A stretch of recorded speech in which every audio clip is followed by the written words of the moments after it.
This video is sponsored by Surfshark VPN. There's a reason I keep trying wearable cameras, and no, it's not just to look cool. Even as smartphone cameras reach incredible new heights, it's not always practical to shoot with a smartphone. Sometimes you need a self-standing camera for hands-free mementos. Sometimes you need to set it and forget it for a 20-minute time-lapse. And sometimes you just need a camera that sticks with you, even when you're an idiot. I'm Michael Fisher. Come see why the Insta360 Go 2 has become one of my go-tos in the MrMobile review.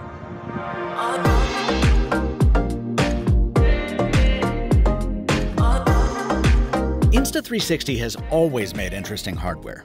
Back when I boated to that desert island to test battery packs a few summers ago, the Insta360 One X is what made some of those shots possible. I didn't end up making a video on it, but it was a fun camera to test back when 360 video was still on the rise, or at least the hype surrounding it was. The Go 2 is not a 360 camera, and in my book, that's a plus. Conventional 2D footage is much easier to edit, it requires less space, and, well, so does the Go 2 itself. This camera weighs under 27 grams and takes up scarcely more space in the hand than a USB thumb drive. You might think that's too small, and well, when we get to talking about the battery life, you might have a good point there. But the miniature footprint is critical because it means the Go 2 can stay small even when you're using it with the magnetic accessories that come in the box. Those include a pendant, so you can stick the camera to your shirt, an easy clip that's meant for things like ball caps, a pivot stand with a reusable sticky pad that mounts to pretty much any flat surface, and the charge case, which is far more than just a portable power bank. It's a combination battery, tripod, and remote control, complete with a tiny OLED screen anchored by a simple 2-button interface, mode select, and a shutter or record key. When you're done, you close the case like you'd close a clamshell phone, protecting the camera within while it charges. It's kind of like an oversized earbuds case. I'd say about 80% of my time with the Go 2, the camera stayed in the charge case.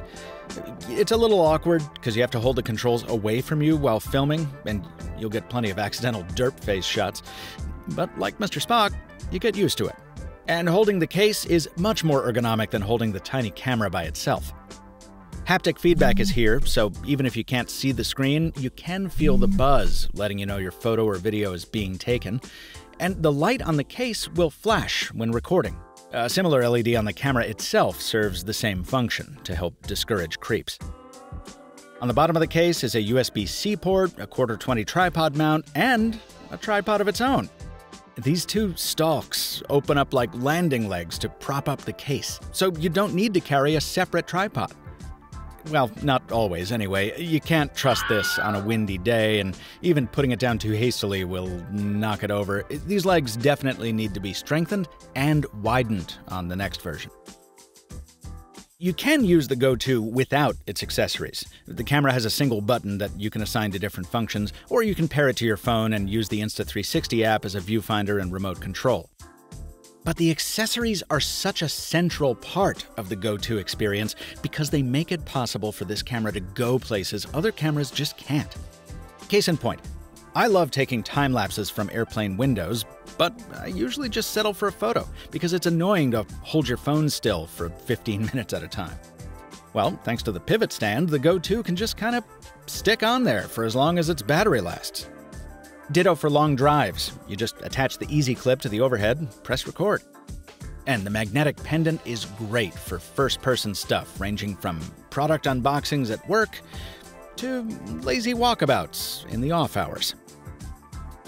I used all 3 accessories to capture a short slice of life from the spring of 2021, starting with the upstate road trip I had to take to get my vaccine, through the adventures that vaccine made possible starting a few weeks later.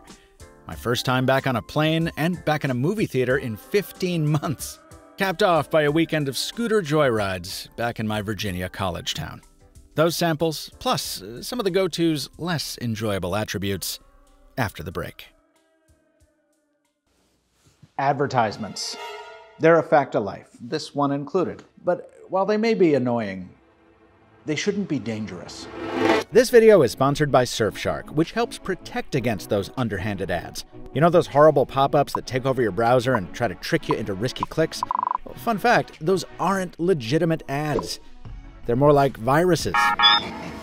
They're as big a hassle to the sites they infect as they are to you. Surfshark blocks ads and malware before they can even load. That protects you from phishing attempts and cuts down on the clutter when you're browsing.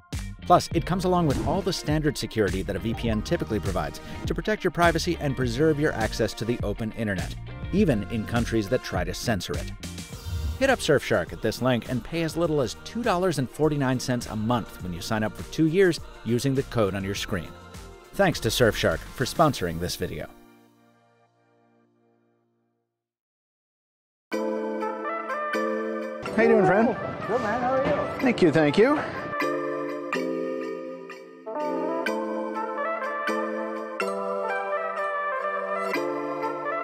Hello, Orf. I absolutely love scooters, and I want to do a video on them. But David Kogan says I'm 4 years too late for that. He's probably right, but come with me on a scooter ride anyway. Ride in progress. Scoot, scoot.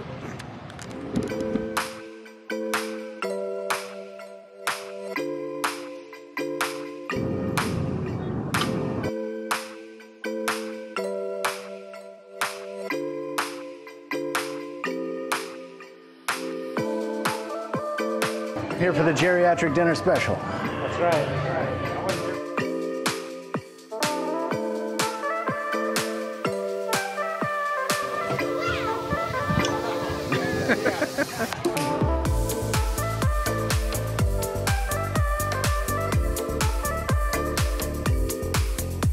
That was a fun road trip, but let's talk about the negatives. First off, the pictures and videos aren't exactly award-winning.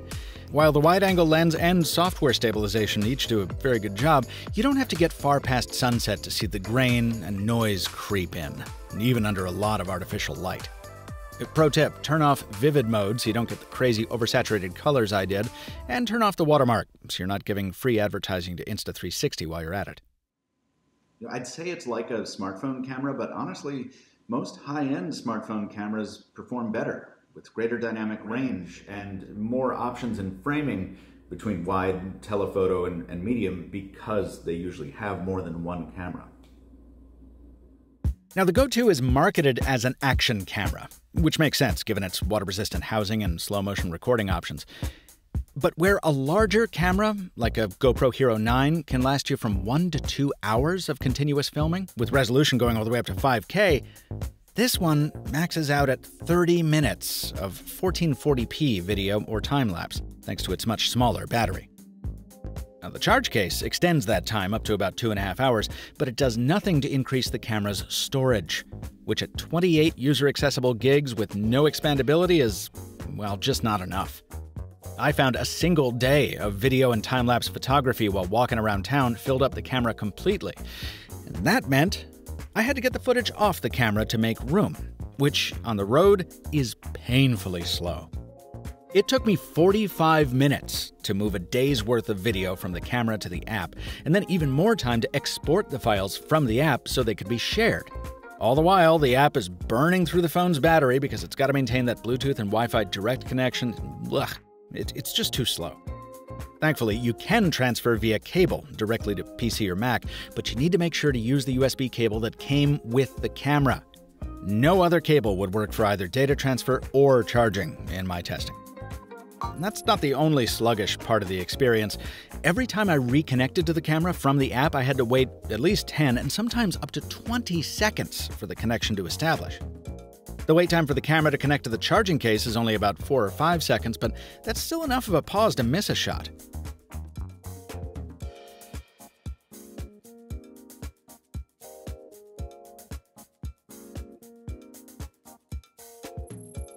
Oh, and the initial setup can be rough. I've set up this camera 4 separate times, 2 different cameras with 2 phones apiece, and half of those times the process was so frustrating that I outsourced the job to my friend David Kogan. My advice? Follow the directions and be patient. If that sounds like a lot of compromise for nearly $300, you're not wrong. This feels very much like the product before something truly great, so I have high hopes for the Go 3. But even with the shortfalls, what might save the Go 2 for some is one of my favorite words: versatility. I've just never used a camera that can, well, go as many places and therefore capture life from so many different angles. And again, unless you want something wild like a pet collar attachment, you get all the accessories you need to enable that versatility right in the box. So if you're an action camera addict with a need for something smaller than a GoPro, the Go 2 definitely deserves a look. This review was produced after approximately 3 months with 2 Go 2 units. The first was a review sample provided by Insta360, which I promptly lost. And the second I purchased both to finish the review and also because it's a handy camera to have in your toolbox as a sometimes vlogger, not to mention a newbie scooter. As always, I don't produce paid reviews. Insta360 received no copy approval or editorial input rights and provided no compensation in exchange for this coverage. Please subscribe to the MrMobile on YouTube if you'd like to see more videos like this. Until next time, thanks for watching, and stay mobile, my friends.